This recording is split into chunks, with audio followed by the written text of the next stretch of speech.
Praise God. Ọmọ ìgbàlà. Hallelujah.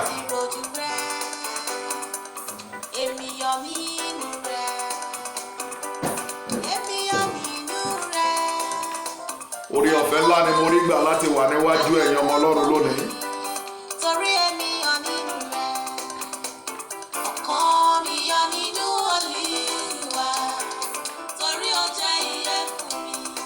Èmi Òun rẹ̀ dùn púpọ̀ láti ikọ̀ Ọlọ́run. Ajú ni láti rojú rẹ̀. Ajínrere náà. Èmi yọ̀ Ìrànlọ́wọ́ nínú E. rẹ̀. Adébóyè. Èmi yọ̀ nínú rẹ̀. I welcome you all to this platform in the name of the Father and of the Son and of the Holy Spirit. May the peace of God abide with you wherever you are watching.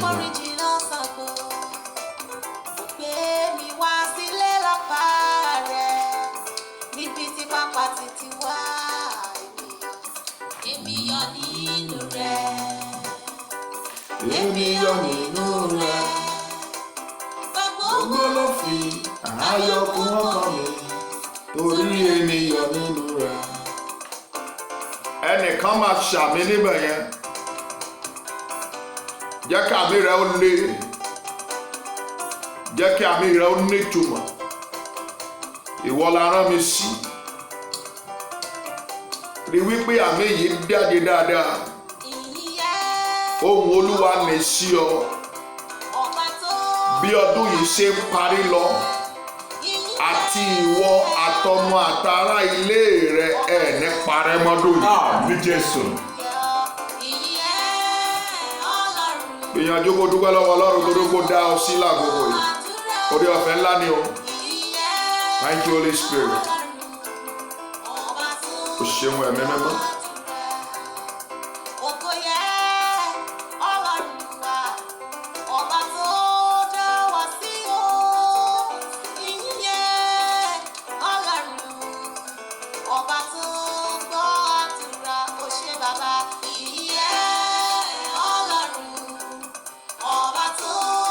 Àǹtí yìí máa ṣàmìyè dáadáa, ìwọ la rán mi sílẹ̀ kejì yìí. Ogun tó gbé ojú oorun wọnú ayé rẹ látòní lọ, bí wọ́n bá lè ṣe àmẹ́, iná Olúwa lè jáde. Mo pa á láṣẹ mo nínú Olúwa gbé e jáde ní Jésù.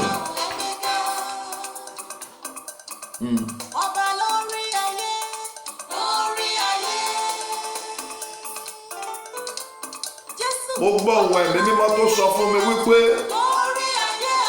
ẹnìkan wò mí lọ́wọ́lọ́wọ́. Àgbà ìyanu ẹ̀rí ó ń bọ̀ nínú ilé rẹ̀. Tó bá jẹ́ ìwọ ni sàmì yìí, ó yá ó wọlé bá ọ lálejò ní Jésù. Sàmì mo ló wọlé bá ọ lálejò ní Jésù. Sàmì ó wọlé bá ọ lálejò ní Jésù.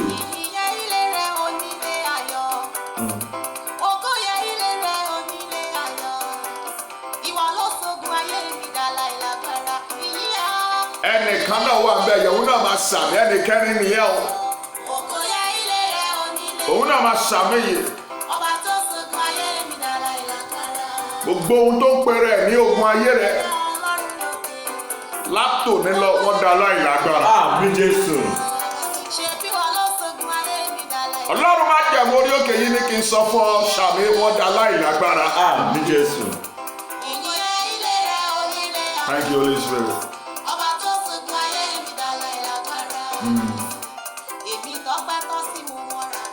Thank you Holy Spirit.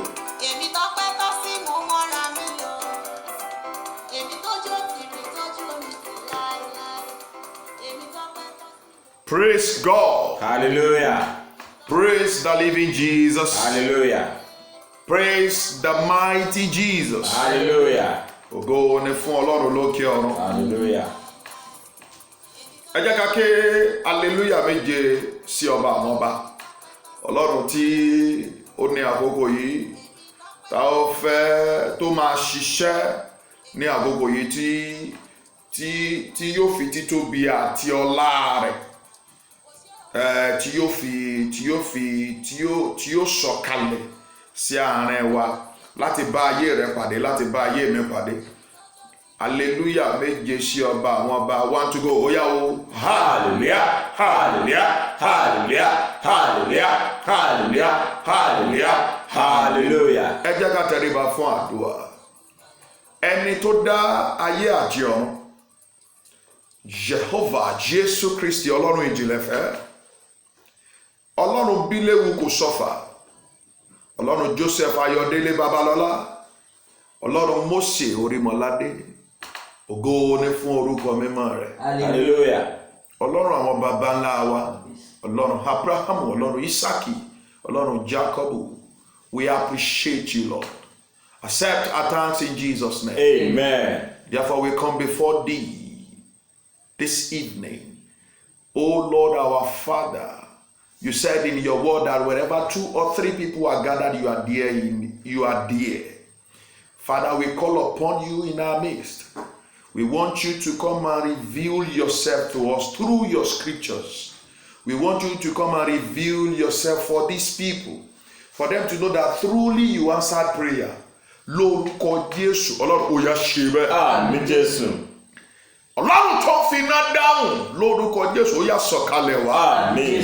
Gbogbo ayé àwọn ènìyàn yìí, lórúkọ Jésù, Olúwa gbé mì. Àmín. Ẹni tó dá ayé àjọ ló yá gbé wọn mì. Àmín.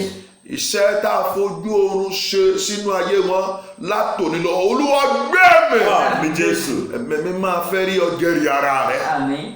Ògo ni forúkọ mímọ́ rẹ̀. Hallelujah. Jésù Kristi Olúwa wa. Àmín. Àmín. Àmín lórúkọ Jésù. Praise the Lord. Hallelujah. Ògo ni fún Ọlọ́run lókè ọ̀run. Ẹni tó kà mí yẹ, tó kà ọ́ yẹ. If wherever you are watching this program, from London, America, Canada, Spain, Germany, Italy, France, China, Japan, both in Nigeria, South Africa, Ghana, Cotonou. That's where I know some people that would love to watch this program are there. So, lórúkọ Baba Ọmọ àti Ẹ̀mí Mímọ́, I welcome you. And as you join me on this platform, I want you to borrow me some minutes to share some knowledge with you. So, lórúkọ Baba Ọmọ àti Ẹ̀mí Mímọ́, lórúkọ Jésù, ò ní ṣe lásán. Ó ṣàmì, ò ní ṣe lásán. Ogun ayé ò ní borí rẹ. Ogun ènìyàn ò ní borí rẹ. Ogun ìjọba ò ní borí rẹ. It is well with your soul. Amen. I want you to come with me with your Bible. Now we go on this journey. Now, this is the journey. The title of my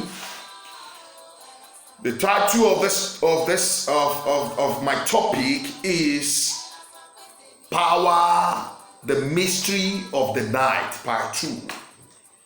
The Mystery of the Night, Part 2. Power of the Night.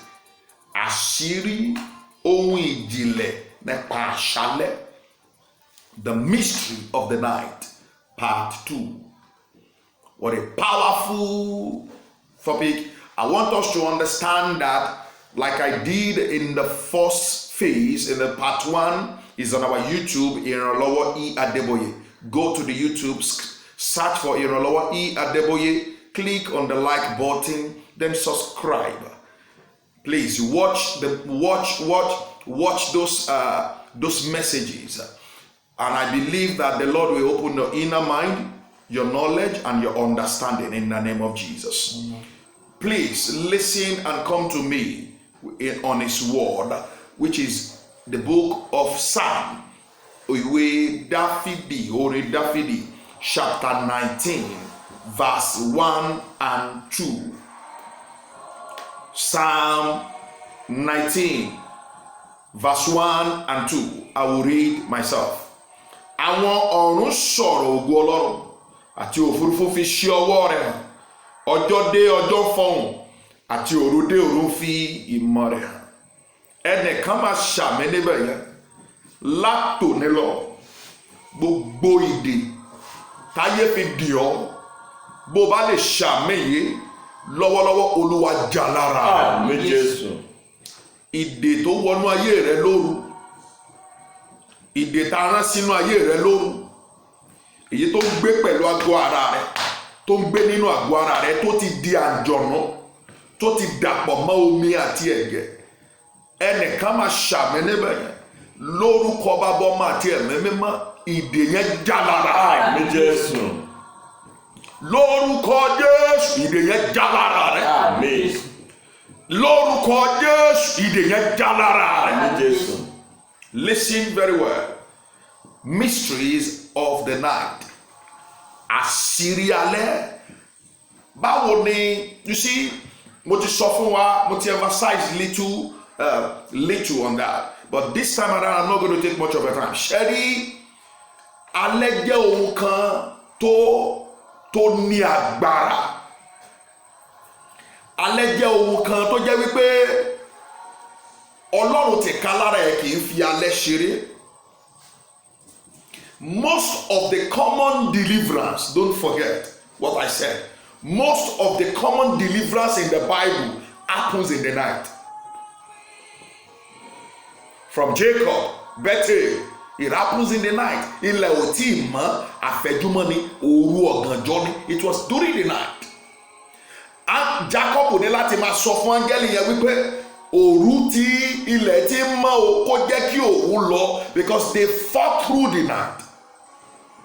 Your nights are to be for wrestling.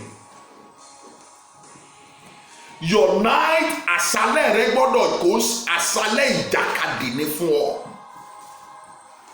Gbogbo àwọn ẹni tó ní àyànmọ́ rere láyé ṣùgbọ́n tí a ò gbọ́ orúkọ wọn mọ bí a ti ń jà ìjàkadì òru ni. Ọlọ́run kì í fi òru ṣeré. But go to the Bible, like I said, most of the common deliverance in the Bible happens in the night. Nígbà tí a sọ Peter sínú túbú, listen very well, children of God. Áńgẹ́lì Ọlọ́run wọ́n náà fi Pétérù sínú túbú, kò lọ mú Pétérù jáde lójú mọ́mọ́.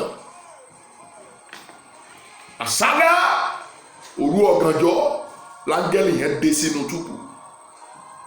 Lẹ́yìn tó ti ti gbogbo ilẹ̀kùn irin, áńgẹ́lì yẹn bá jí Pétérù. Ó ní Pétérù dìde, bọ́ sálúbàtà rẹ̀, sì máa tọ̀ mí lẹ́yìn. Listen, ẹ̀yin ọmọ Ọlọ́run. Ẹnìkan wà níbẹ̀ yóò máa ṣàmẹ́. Gbọ́ mi dáadáa.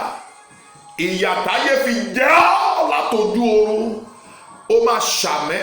Ìyà tó jẹ́ ọ̀pọ̀lọpọ̀ ojú oorun ló ti gbà. Ojú oorun ni. Ogun tẹ́lòmí ò mọ̀ kó lè ja ayé òun ló ń jà lójú oorun báyìí. Àmì rẹ ni mo fẹ́ kó ṣe lọ́wọ́lọ́wọ́. Bólúwa ti ń bẹ tí ẹ̀mí rẹ̀ sì ń bẹ, ìdè yẹn lára rẹ tójú oorun gbé, tójú oorun gbà, tó gbójú oorun wọlé sí ọ lára, lórúkọ Jésù, iná Olúwa já lára rẹ. Àmín Jésù. Iná Olúwa já lára rẹ báyìí. Jésù. Gbọ́ mi dáadáa. Ọ̀lẹ ènìyàn, àwọn ọ̀lẹ ènìyàn ló sùn lóru, táwa dìde lọ́sàn-án tàbí láàárọ̀, táwa máa kígbe kiri òun jẹ́ bákan. Gbogbo àwọn tó ṣàṣeyọrí láyé, they fought through the night. Nítorí pé kíni, àṣálẹ́ àṣírí ni fún Ọlọ́run. Mo sọ fún wa nínú first program wa, nígbà tí Ọlọ́run sí Bíbélì sọ wípé Ọlọ́run dá ayé òun àti ṣe bíbí kan lọ́lọ́run gbé, a jẹ́ wípé ibi òkùnkùn lọ́lọ́run fi ṣe aṣọ ìbora. Ibì kan ló ń gbé, ibì kan ló fi ṣe ìtẹ́ rẹ̀. Torí pé Ọlọ́run gbé inú òkùnkùn, kò sọ Ọlọ́run ní òkùnkùn. Ó fi òkùnkùn ṣaṣọ bora. Wọ́n wà nínú ìjì, kò sí níbẹ̀. Wọ́n wà nínú òkùnkùn, kò tún sí nínú òkùnkùn. Is unknown, because that place he is unapproachable. Gbọ́ mi dáadáa, ẹ̀yin ọmọ Ọlọ́run. Jésù ti ká lára ẹ̀ ọ̀sán ló fi ń sùn. Tó bá di òru, he will pray in the night. As a Christian, as gbogbo ọmọlẹ́yìn Kristi tó bá fẹ́ ga láyé, tó bá fẹ́ jọ bàbá rẹ̀, tó bá fẹ́ jọ bàbá tó bí ọlọ́mọ, ó gbọ́dọ̀ mọ bí a ti ń bí èèyàn ti ń wá àṣírí àti agbára ọgbọ́n rí ní àṣálẹ́ kì í ṣe ọ̀sán. Gbogbo àwọn tó jí sínú agbára Ọlọ́run, tó jí sínú ògo, wọ́n mọ̀ they make useful of the night. They make useful of the night. Àwọn apostoli tó gbàdúrà, wọ́n náà fi ọkọ̀ kan wà ní ibì kan, they were in a place. Lójijì òru ló ṣẹlẹ̀, gbọ́ mi dáadáa, ẹ̀mí mímọ́ sọ̀kalẹ̀. Nígbà tẹ́ ẹ mọ́ sọ̀kalẹ̀ lọ́gànjọ́ òru, lójijì things happening. Wọ́n bẹ̀rẹ̀ sí ní fi èdè fọ̀, wọ́n fèdè fọ̀ tílẹ̀ fi mọ́ ni. Olúkálùkù wa ń gbọ́ èdè wọn, ẹ̀mí mímọ́ sọ̀kalẹ̀ lójú wọn. It is because it remains àṣírí ni fún àwọn ọmọ tó ní ọgbọ́n Ọlọ́run, tó ní ìmọ̀ Ọlọ́run, tó dẹ̀ ní òye Ọlọ́run nínú. Bí Jésù tó dá ayé àti ọ̀run ò bá sùn lásàlẹ̀, why would you be sleeping? Wọ́n náà wà nínú ọkọ̀, ìjì dé lọ́kọ̀, wọ́n jí wọn, ó ní ìgbàgbọ́ wọn dà. Ọ̀pọ̀lọpọ̀ láyé ló ti kú tògótògó, ọ̀pọ̀lọpọ̀ ló ti kú. Ó ní àwọn ọ̀run sọ̀rọ̀ ògo Ọlọ́run, òfurufú fi ṣe ọwọ́ rẹ̀ hàn, ọjọ́ dé ọjọ́ ń fọhùn, àti òru dé òru fi ìmọ̀ rẹ̀ hàn. Day unto day utter speech. Wow. And night unto night showeth the knowledge. What a powerful revelation. So that means to tell us that gbogbo ìgbà tí Jésù bá ti padà, tó bá ti yẹra, tó bá ti ṣe deliverance, tó bá ti padà lásàlẹ̀, tó ti padà lọ bá Ọlọ́run sọ̀rọ̀ níbi tó ti kúnlẹ̀ tí àgọ́ rẹ̀ máa yí padà tó máa dán, tàbí tí òógùn ara ẹ̀ máa kán bí ìró ẹ̀jẹ̀, àbí níbi tó ti rí Èlíjà tí Pétérù ti sọ wípé tí wọ́n sọ wípé Mósè àti Èlíjà yọ sí, bóyá lórí òkè yẹn tí wọ́n ti rí yẹn, gbogbo ìgbà yẹn tí Jésù máa lọ sínú igbó yẹn, tá lọ sórí òkè yẹn, tàbí tá lọ bọ́lọ́run sọ̀rọ̀ lọ́gànjọ́ òru yẹn, láṣálẹ́ yẹn, àṣẹ wípé ó ń gba agbára kún agbára, ó ń gba ọgbọ́n kún ọgbọ́n, ó ń gba òye kún òye, ó ń gba ìmọ̀ kún ìmọ̀. Tó bá wá ti di àárọ̀ kùtùkùtù, ẹ rí wípé iṣẹ́ àmì tó máa ṣe á tún ju èyí tó ṣe lánàá, á jù bẹ́ẹ̀ lọ, torí pé kí ni, he make use of the night. Mysteries, things that are scary happens in the night. Àwọn nǹkan tó lé tọ́lọ́run bá fi hàn, wàá mọ̀ wípé òru oṣòro tó lè sùn. Ọ̀pọ̀lọpọ̀ àwọn àjọ̀nú ló ń jáde nínú igbó, ọ̀pọ̀lọpọ̀ àjọ̀nú ló ń jáde nínú igbó, ló ń jáde nínú ìlú, ló máa ń jáde. Òru yẹn làwọn kan ń tajà tiwọn. My brother, ṣé o mọ̀ bóyá ẹgbẹ́ ilé ẹ lọ ti wá tajà tó wá ná lánàá, ìwọ́dẹ̀ ń sùn. Oh my God. Ọkùnrin kan wà, I want to run this up. Ọkùnrin kan wà, wọ́n pe orúkọ ẹ̀ ní pásítọ̀ ní ìránṣẹ́ Ọlọ́run ni. Ó lọ mínísítà ní ìlú yẹn ni. Nígbà tó dé ìlú yẹn, àwọn òkùnkùn ló ń dominate ìlú yẹn. Ṣùgbọ́n nígbà tó dé ìlú yẹn, wọ́n náà wá ń sọ fún hòtẹ́ẹ̀lì tí wọ́n fi sí. Ó ti ṣe sọjí lẹ́kìnní, ó bú crowd. The raw deliverance ló ṣẹlẹ̀, iṣẹ́ ìyanu, iṣẹ́ àmì àti iṣẹ́ ìyanu tòótọ́ ló ṣẹlẹ̀ níbẹ̀. Ó ti débẹ̀, ọ̀pọ̀lọpọ̀ àwọn èèyàn wá, èrò pọ̀ wọ́n sọ fúnra wọn kiri. Wọ́n ní làwọn òkùnkùn yìí wá bẹ̀rẹ̀ sí ní ṣèpàdé. Nígbà tí wọ́n ṣèpàdé, ìpàdé tí wọ́n ṣe ni pé wọ́n náà máa lọ disturb ẹ̀ ló tẹ́lẹ̀, wọ́n fún lóúnjẹ jẹ. Wọ́n wá rán ẹnìkan, wọ́n ní bí ìyẹn ṣe ń fò bọ̀, kò lè wọnú hòtẹ́ẹ̀lì yẹn gan débi tí ó fẹ́ wọnú rúùmù máa yẹn. Wọ́n nítorí pé kí ni, obìnrin yẹn ló padà kà ní ọjọ́ kẹta program yẹn wípé àwọn ò lè wọnú hòtẹ́ẹ̀lì yẹn nítorí pé kí ni, àwọn rí i pé iná yí gbogbo hòtẹ́ẹ̀lì yẹn ká.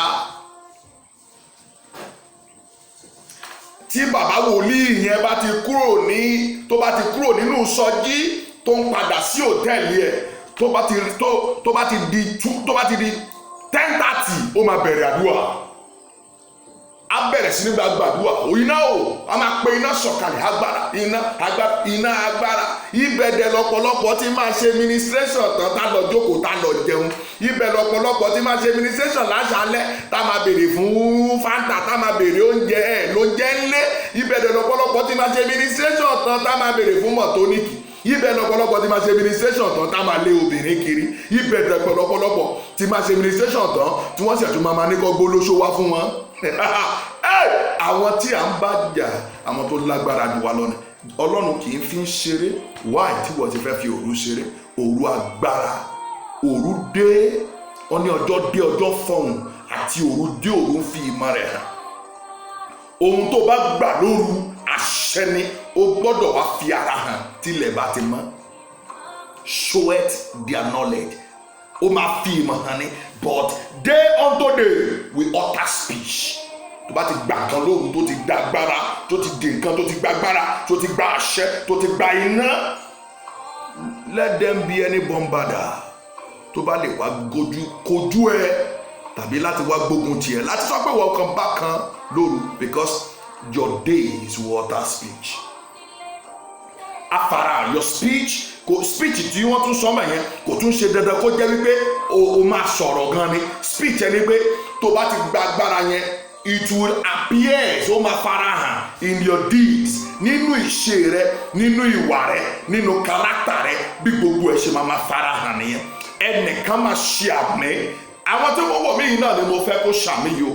Ìwọ ló máa ṣàmì ìwọ la rí sọ sí látòní lọ gbogbo iye rẹ èyí tá a ti gbà lọ tí o fi rántí nǹkan kan mọ́ látòní lọ Olúwa dá padà fún ọ. Àmín Jésù.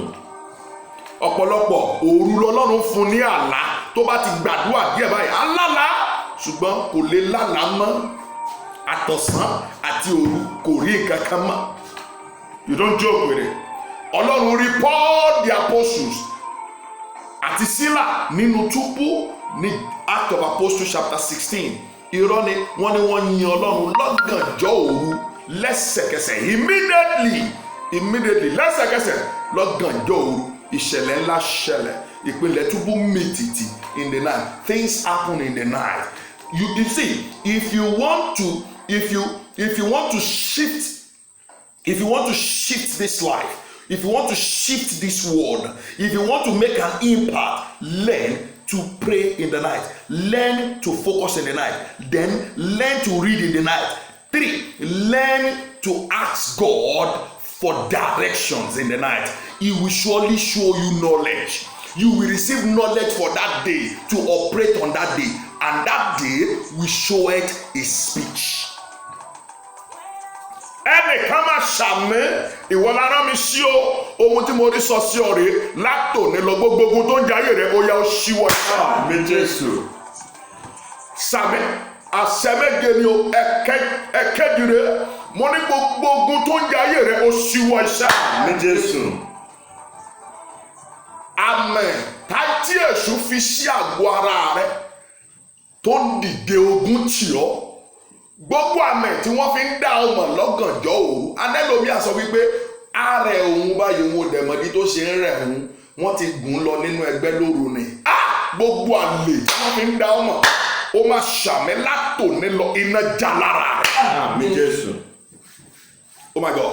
Ẹ̀kẹrin rèé lórúkọ bàbá ọmọ àti ẹ̀mí mímọ́ ohun tó jẹ lójú oorun tó dìde ogun tì ọ́ lọ́wọ́lọ́wọ́ látòní lọ Olúwa tì jáde lára rẹ̀. Jésù. Oh my God. Ẹ̀karùn rèé o mo pa á ní àṣẹ ohun ẹ̀yà ara rẹ tó ń bẹ ní ìjọba òkùnkùn tí wọ́n fi ń ṣiṣẹ́ ibi lórúkọ bàbá ọmọ àti ẹ̀mí mímọ́ ó yá iná Olúwa gbé jáde. Àmín Jésù. Ẹ̀kẹfà wọ́n ní Ọlọ́run a máa lọ tó bá di oh my God. God operates through the night. He doesn't joke with it. Night ìṣubú ni fún àwọn kan, ìgbédìde ni fún àwọn kan. Àṣálẹ́ bẹ́ẹ̀ yẹn bá fẹ́ rí agbára, if you want to be renewed with the Holy Ghost, you need to learn to wake up in the night so that you can discover the secret of the night. Àṣírí tó bẹ nínú àṣálẹ́ ẹ̀kẹfà nìyí. Látòní lọ gbogbo irúgbìn èyí tí Ọlọ́run ò gbìn sínú ayé rẹ tó jáde sí àgọ́ ara rẹ, tó ń ṣiṣẹ́ nínú ìgbéyàwó rẹ, tó ń ṣiṣẹ́ nílé ọmọ rẹ, lọ́wọ́lọ́wọ́ yìí iná Olúwa gbé jáde. Àmín Jésù. Ẹ̀kejì, mọ́mì yẹn ṣàmì, dádì yẹn ṣàmì, àǹtí yẹn ṣàmì. Ọwọ́ tó jáde láti ìjọba òkùnkùn tó ṣiṣẹ́ lórí ilé rẹ, tó ṣiṣẹ́ lórí ìgbéyàwó rẹ, lọ́wọ́lọ́wọ́ ọwọ́ tó ju ọwọ́ lọ, ó yẹ kó dá a padà. Àmín Jésù. Kó dòmìnira. Àmín. Kó bọ́ lọ́wọ́ ayé. Àmín. Kó bọ́ lọ́wọ́ ọ̀tá. Àmín. Ọkàn rẹ á balẹ̀, á dẹ̀ dára fún ọ. Jésù Kristi Olúwa wa. Àmín. Àmín. Àmín lórúkọ Jésù. Èmi ni ọmọ yín ikọ̀ Ọlọ́run, ìrànlọ́wọ́ E. Adeboye. Don't forget to subscribe to our YouTube channel. Don't forget, ìrànlọ́wọ́ E. Adeboye. Like I said, click on the like and subscribe. Watch our recent videos, and I know that you will bless God. My Facebook is ìrànlọ́wọ́ E. Adeboye. My Instagram handle is ìrànlọ́wọ́ E. Adeboye. My Twitter handle is Evangelist Ìrànlọ́wọ́. Then also my Facebook page, because we have a page, Ìrànlọ́wọ́ Gospel Revolution Team International. Then our mountain page is Ìrànlọ́wọ́ Prayer City International. God bless you. See you some other time. Thank you.